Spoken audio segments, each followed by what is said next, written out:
Ndugu zangu, tusipokuwa tunaelezea mzizi mkuu wa matatizo ya Waafrika, tutaendelea kuteseka mpaka Yesu arudi. Kwa sababu hatutaki kugusa mzizi mkuu wa matatizo yetu. Kuna hichi kichekesho nimekiokota huko Kenya kwa wasomi. Unajua Kenya usomi unawasumbua sana. Kwa sababu kumbuka, msomi ni mpumbavu wa hali ya juu. Yaani huwezi kumshauri kitu. Huwezi kumwambia mwanamke ambaye anakata viuno kwenye TikTok au Instagram ana degree. Wako wenye degree na wanafanya hiyo michezo, alafu wewe huna degree. Utamweleza nini wakati ana degree? Najaribu kukupa picha ni namna gani wasomi ni wapumbavu. Wakenya wanavuguvugu lao, hawa jamaa wanajiita Rastafaria. Wanapambania wahalalishiwe matumizi ya bangi. Ndugu zangu, sijui hata nianzie wapi. Tuangalie nchi ambazo zimehalalisha madawa ya kulevya. Ni nchi zenye sifa gani? Tuanze na Marekani. Imehalalisha madawa ya kulevya mengi sana. Bangi ni jani la kawaida kabisa kwa Marekani. Ni nchi aina gani? Ni nchi yenye matatizo mengi kushinda maelezo. Kwa hiyo kama ni nchi yenye matatizo mengi kushinda maelezo, kwa nini wahalalishe madawa ya kulevya? Kwa sababu madawa ya kulevya yanakuwa kama kitu cha kuwasahaulisha wa Marekani kujua msingi wa matatizo yao. Ndiyo kazi ya madawa ya kulevya, kuwapumbaza watu ili uweze kuwatumia. Sasa hawa jamaa wa Rastafaria ambao wanakuwa na hoja za kiimani, mambo ya sijui love, unity, peace, wanajua wenyewe, wanashindwa kuelewa. Sijui ni kutokuelewa, sijui mimi sitaki kwa disrespect. Lakini tuangalie msingi wa amani, utulivu katika jamii yoyote ni upi? Ni mgawanyo wa riziki. Sehemu yoyote unayokuta watu wengi wamejazana, kilichowapeleka pale sio Yesu, sio Muhammad, sio Mungu, ni riziki. Kama kutakuwa na mgawanyo sahihi wa riziki kwa jamii yoyote ile, amani ni zaidi ya 80% katika jamii husika. Lakini jamii yoyote riziki ni ya kugombea kama Marekani, lazima hiyo jamii utakuta kuna bunduki nyingi kuliko hata binadamu.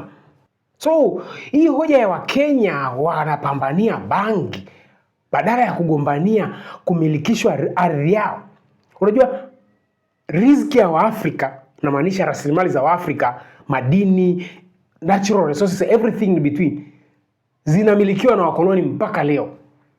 Na kazi ya mkoloni ni kupambana kwa gharama yote ile kuhakikisha Mwafrika hajitambui. Kwa kutumia misingi ipi? Misingi ya imani. Imagine unakwenda kanisani unaambiwa kemea mizimu ya babu zako, kemea sijui mizimu ya ukoo, come on man. So you want to tell me kwamba akina Kinjekitile walikuwa wamelaaniwa kupigania ardhi yao kuchukuliwa na Mjerumani, akina Mkwawa, akina Magimariale waliokatwa vichwa. So you want to tell me I should cost those people? Kuna vitu unafundishwa kanisani.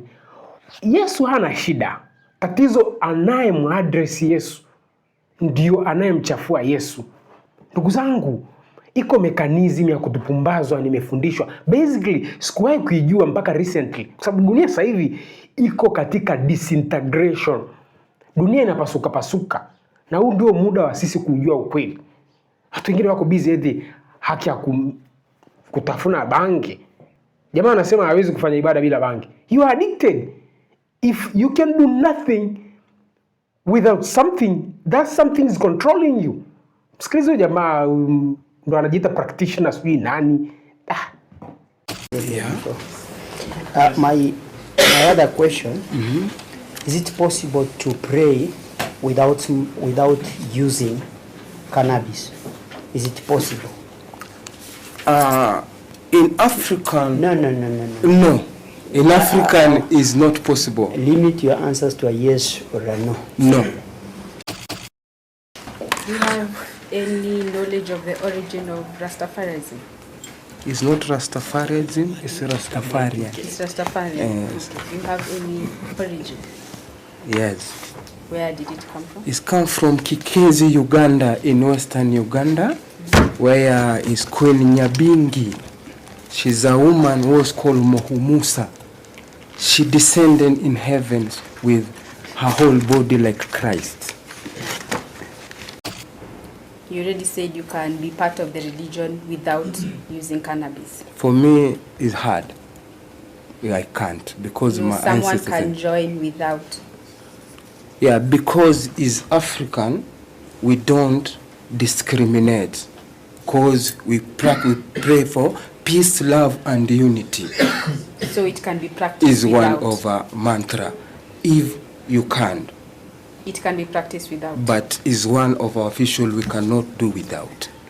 But you can practice it without. No. You because can't. Now let me make clarity to it's understand. Fine. Let me move on. Kama huwezi kufanya ibada pasipo bange, that is addiction. Na kwenye science, turudi kwenye science. Kwenye science ni marufuku kitu kukuadikti. Yani tunapambana sana kwamba make sure you use everything kwa kiasi. Sasa wewe unakiri kabisa bila bange huduma haiendi. Kisayansi wewe you addicted, wewe ni hatari. So we deploy you in a place there is no marijuana, you cannot walk under that place. Wewe una matatizo bro. Okay, Rastafari imetoka wapi? Wanakuambia dini ya Kiafrika, sijui ilianzia Uganda. Msikiliza asili ya Rastafari hapo. Matatizo ya Kiafrika sio dini iliyoletwa na wazungu au dini iliyoletwa na Waarabu. Matatizo ya Afrika, bado wa Afrika hawamiliki riziki yao, bado wa Afrika hawamiliki mashamba yao, bado wa Afrika hawajui ardhi yao na kuitawala. That's the center of all problems in Africa. We don't control our livelihood. Unakwenda kanisani unaambiwa muombe ukasali upewe kiwanja. Like really? And you there crying to Jesus akupe kiwanja. Really? Mwanamke wa Tanzania. Wa Tanzania, ngoja niongee na nyie. Wewe ni mwalimu, unapokea kimshahara chako cha kudunduliza. Shamba lako lipo. Tafuta sehemu upewe kiwanja ujenge, period. Eti unanunua shamba kivipi? Huyu anayeuza shamba alipata wapi? Wakati tulipata uhuru. Where do these people who are selling viwanja they are getting from central government? Who is central government? Central government is the middleman of the colonizer. Lazima tuambiane ukweli. Hawa jamaa wako busy na bange. Kenya inaelekea kwa kina Marekani. Nchi yote ukiona inapambana kuhalalisha madawa ya kulevya, hawajitambui hao watu. Huo ni ujinga wa Amerika, kwa sababu Amerika wamenyang'anywa kila kitu. Kwa hiyo inabidi wao wanajidunga ili kuendelea kusubiria siku za kuondoka duniani. It's a very dangerous place to live. Amerika. Maduka ya bangi yako all over the place. Madawa mengine ya kulevya haya kuna kiwango kikutwa nacho, it's okay. Haya maunga haya kwao ni halali sasa hivi. A certain amount daktari anaweza kukuhalalishia. Ndugu zangu, watu wasitubake akili kwamba eti matatizo yetu ni Yesu na Maria. Tumuombe Yesu na Maria atatutatulia. Sijui ni matatizo yetu atupe ardhi. Matatizo yetu amekushikilia riziki yetu. Don't tell me nikapray kwa Yesu anipe kiwanja. Wewe umetumwa na serikali ya mkoloni eti ni sali unipe kiwanja. Popote unapokuta binadamu amejazana, ni riziki imewapeleka pale. Peace, love, unity, when we divide equally the livelihood, peace and love is already there. Riziki ni ya kugawana kwa upendo. Amani inajulikana. Yani nani wa kuwaza kumwibia mtu kisimu chake sijui cha milioni wakati amekula ameshiba? Mawazo ya uhalifu, mawazo ya roho mbaya yanakuja pale watu wanavyowaza riziki. Tusidanganyane.